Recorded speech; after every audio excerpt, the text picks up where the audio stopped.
পথ কুকুরদের জন্য টিকাকরণ শিবির সঙ্গে প্রাণীর কল্যাণে সেই অর্থে সচেতনতা কর্মসূচির আয়োজন করা হয়। উত্তর জেলা ধর্মনগরে পথ কুকুরদের জন্য টিকাকরণ শিবির এবং প্রাণী কল্যাণ সম্পর্কিত সচেতনতা কর্মসূচির আয়োজন করা হয়।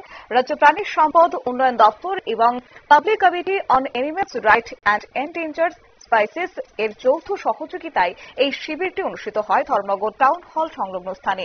প্রাণী সম্পদ দপ্তরের আধিকারিকরা তারা জানান, পথ কুকুরদের টিকাকরণের মাধ্যমে জলাতঙ্ক নানান সংক্রামক রোগ প্রতিরোধ করা সম্ভব হবে।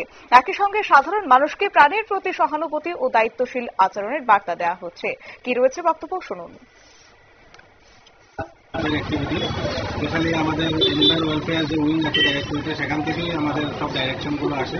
তো ওইভাবে আমরা প্রতি বছরই আমরা এইভাবে বিভিন্ন ক্যাম্পের আয়োজন করি বিভিন্ন জায়গায়।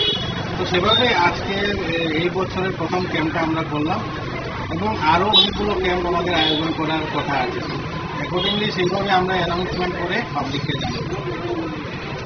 আপনার নামটা এবং আপনার আমার নাম ডক্টর সপ্তক দে।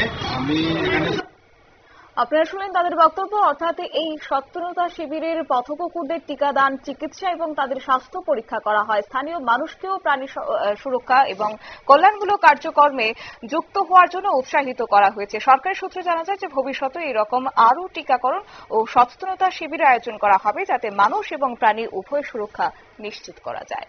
নিয়ে নিচ্ছি ছোট্ট একটি বিজ্ঞাপন বিরতি, সঙ্গে থাকুন।